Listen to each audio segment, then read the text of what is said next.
TSI Motorsport Workshop. Today I'm here with Rafa. How are you, Rafa? How are you, sir? Relax. Well, guys, this is a video for those who want to assemble their first Stage 1, Stage 2, Stage 3.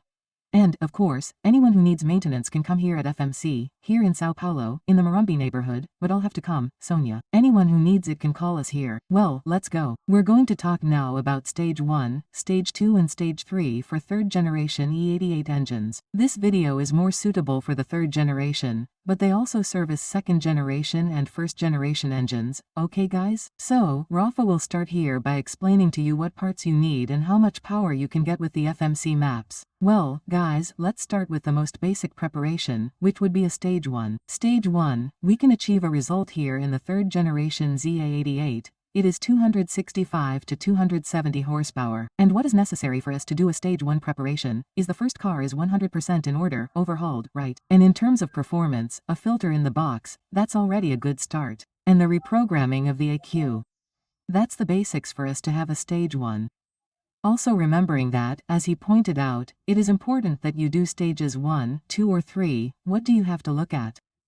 Oh, you went to Dino, did the map, didn't get the expected power. You have to check if the spark plugs are good. If you haven't changed the spark plugs and the spark plugs are there 20, 30, 40, 50,000 kilometers, it may be that the spark plug is not giving the correct spark to deliver the real power. So, like that, it's not just about checking the map and expecting the map to magically appear. That doesn't exist. If the maintenance is up to date, it will deliver 100%. If the maintenance is not up to date, it will not deliver. There are no miracles, okay? So, if the coil is bad, it will have to be replaced. If the spark plug is bad, it will have to be replaced. Precisely to achieve quality power.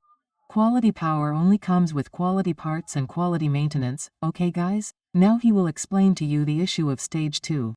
Here we have two E3 audios, Stage 2. But the difference here is that each one will have a different audience.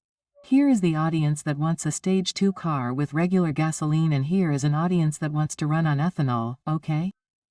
So he will explain to you the details of each preparation. Well, guys, in Stage 2 we can start very basic, the same items as in Stage 1, a box filter, an ECU reprogramming, and then what changes is the installation of the downpipe. The injection map also changes a little because of the downpipe. The setup is a little different.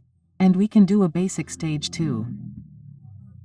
You can also install one in the turbine's let pipe, install a muffler delete on the turbine, and the rest of the exhaust. And we also have some fuel options.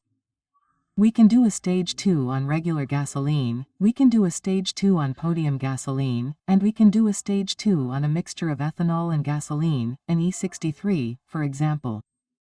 So, basically, if we look at it, we have a Stage 2, let's say, economy, map and downpipe. And if you want to improve it, you can even maybe get a little more power, install a quality intake, install a boost pipe. It is not necessary to install an intercooler in Stage 2, but if you have a spare Dino, it is a cool upgrade to do, especially because if you put an LED, a muffler, a boost pipe, an intercooler, well, it is more than what you need for the ST. It is certainly much more than what you need, but it will certainly yield a few more horsepower and you are already kind of prepared, in case in the future you want to make the jump to a TR, okay guys? And here, in my opinion, I drive mine on regular gasoline. My map is for regular gasoline. Most of the time I get on the podium. Why did I make mine on regular gasoline? Because I will not always find a podium on the road if I go on long trips. So I end up going this way here, because it is my type of use. In his type of use, for him, he likes to drive on ethanol more.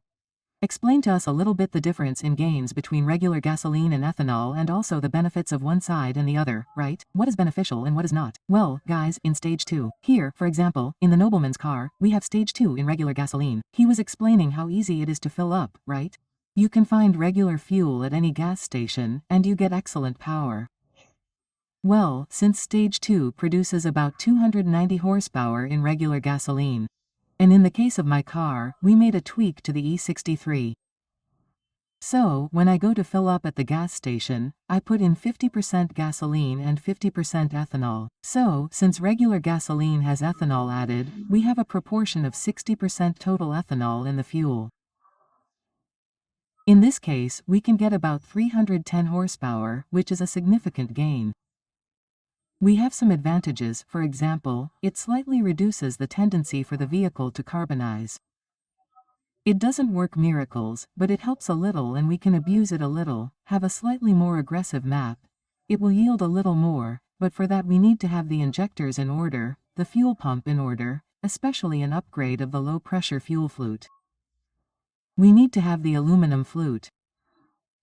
And I consider it very important, in any proportion of ethanol, gasoline mixture, to have a pressure gauge that identifies this mixture in the tank, so we know if we are getting it right when refueling, because, depending on the quality of the gasoline at the gas station, it can change the amount of ethanol present in it and, then, it can, influence the car's setup. Sometimes the car can fail, it may not perform the way it used to. So, I think it is very important when you prepare a mixture of ethanol and gasoline, to use a pressure gauge. There are several options on the market, but it is important to use a pressure gauge that measures the percentage of ethanol in the gasoline, so that you know exactly what you have in the tank and even what is good for you to have. The pressure gauge is that, in addition to always having the correct mixture, you also end up going to some gas stations that end up adulterating the gasoline. For example, mine only runs on gasoline. I have the pressure gauge too, but I have already been to gas stations that adulterate the gasoline. Why? Because on my pressure gauge I know that the gasoline will run at most 28% alcohol, and I have already been to gas stations that were showing 40%, but my car only runs on gasoline, so it shouldn't be showing. So it also serves this purpose in this matter of being able to help you. And also the other advantage is, for example, in my case, in the future I will upgrade the map to alcohol. Why? Because here if I do on the podium and I go traveling, I am forced to find a gas station with a podium and I still have to be lucky that the gas station is not adulterated. Now, on this side, with ethanol, I might get some adulterated stuff, maybe, but I can find ethanol and regular gasoline at any gas station. So any trip to any place here will also work for me. Only the podium would not work for me. And also the map from regular to podium. Today we have the option of the M63. What is the advantage? I don't see much advantage in only going to the podium, making a map for the podium. Why? Because the difference in power between regular gasoline and the podium is not very big, and between the podium and the M63 is not very big either. So it is in the middle there where you say, let's suppose here comes 290 on the podium, let's say that it comes at 295 and here comes 310.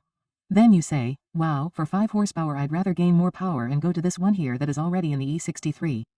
The only thing is that you always have to be careful when you fill up the tank to fill it up correctly. And if there are other people in your house who use your car, they need to be well informed about fueling, because if someone comes in there, fills the tank with gas or alcohol, there will be problems. So, whoever uses the car needs to know very well that it is a tuned car and how to fill it up. Okay, guys, you can't just leave it in the hands of anyone and tell them to fill it up. This is very important for you to have an idea of whether more people use your car. Now we're going to stage 3. Stage 3 will give you an estimate. Why? Because stage 3 varies a lot. You can install a 5, 10, 15, or $20,000 or $30,000 turbine. And this will vary according to how much you want to invest, because in stage 3 the options for tune-up parts to get more power increase a lot. So it will go through the basic stage 3, the average that can be obtained, and then a little more complete, but it varies a lot, okay? So it is not possible to provide this guaranteed power with certainty. Why? Because it depends a lot on how much you want to invest in your car. Remember, guys, that all the power we are talking about here in the video is power measured at the wheel and without any correction. And also remember that the cars are 100% up to date with maintenance. That is why the power is guaranteed. If you do not have 100% up-to-date maintenance, there is no miracle. As I said, if you do not have up-to-date maintenance, moving on to stage 3, the ideal is for us to have an inlet muffler, right? And in stage 3, we will have a very large variation of projects. You can do a conservative and economical stage 3. You can do a stage 3 with more power. So everything will depend on your use, on what you need from the car. So, in the TR stage, we can have anything from a more conservative one, around 340 horsepower, to a more aggressive one that exceeds 400 horsepower. So, in stage 3, what do we need? We need to have a larger turbine, or a hybrid turbine, or a turbine with a larger housing. Yes, we need to upgrade the power supply. If we have a more basic stage 3, with a not so large turbine, we can just upgrade the low-end pump. If we are going to drive in a stage 3, on a mixture of ethanol and gasoline, an E60, an E85, we will need, in addition to the low-end pump, an upgrade of the nozzle as well. In stage 3, we recommend having a good intercooler. A boost pipe is optional, but it helps a lot. In general, it is essential. A good intake also helps, because the car will have a larger turbine, it will breathe better, so it has to have a larger air intake. We can do all types of projects, maintaining a good safety margin and meeting your needs, the proposal that your car needs. We can develop a project that will meet your use, make a more customized project for each one. And another question, in this project that you mentioned, is it necessary to add a high revving pump booster or not?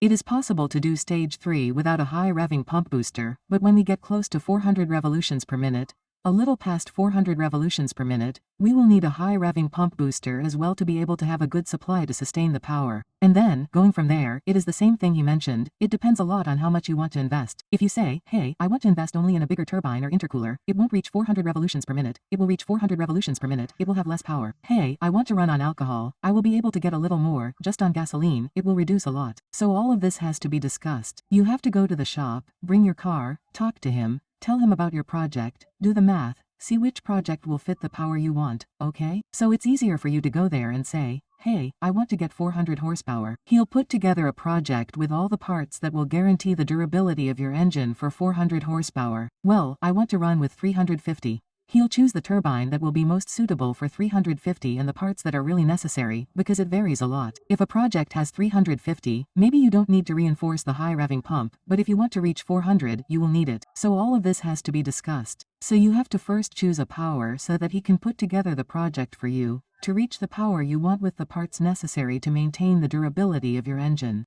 Okay, guys, in stage 4, do you also build it or not? We can also assemble stage 4. It would be a more extreme option, right? In stage 4, we will need basically everything we have in stage 3, but we will have an engine that can handle that power. There are stage 4 cars that run at 500, 600 horsepower. It is a more extreme preparation. So the original engine without a forged piston and connecting rod, without being dimensioned for that power, will not be able to handle it. Well, going through that, then, we can say here that we have both cars assembled. Both cars have been assembled for a while. And another question is, Rafa, how long does it take here at the workshop to assemble a stage 1? The customer brought the car, came here, handed it over to you, and said, I want a stage 1. How long does it take to be ready? On average, the car leaves with it ready. Yes, stage 2 will also involve the installation of the DPIP. It will depend a little on whether you are going to install the rest of the exhaust, some peripherals, but stage 2 can be done in one day.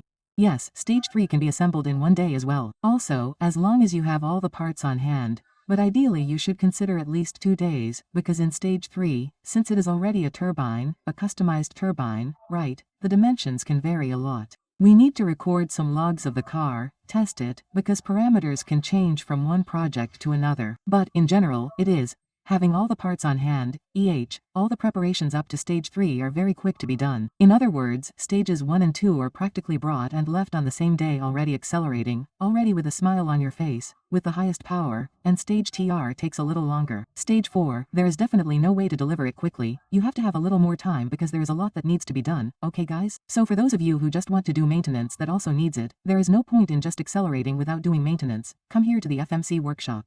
Rafa can serve you in the best way possible. Most of the products used here are genuine Volkswagen. Others that are not genuine Volkswagen that he recommends are from even better brands, such as Motu, Liquim, 8 brake fluid or even brake pads, a Brembo that is a quality brand. The gearheads really like cars and like cars that are prepared, so you know that they are good brands and that here they always use quality parts, always the first ones that they use and, of course, I always recommend the parts based on their knowledge. So, the more cars they service, the more problems they find in the cars, the more cars they prepare, the more they learn which are the best parts with cost benefit that will give you the best result and the best warranty for your car. If you want to assemble your car, stage 1, stage 2, stage 3 or anything else, come here to FMC. It's here in Murambi, they'll be able to assist you, set up your project there to make it stronger, or even if you're not one of those people who speeds, but like the aesthetics part and want to keep your maintenance up to date, Rafa will be able to assist you. Deal, guys? Thanks, Rafa. Thanks a lot. If you need it, guys, I'll leave the contact details for you now in the video. Contact details so you can get a quote, both for preparation and maintenance. And, of course, the address for you. If you want, stop by here, come and visit the workshop. Big hug, guys. Bye, bye.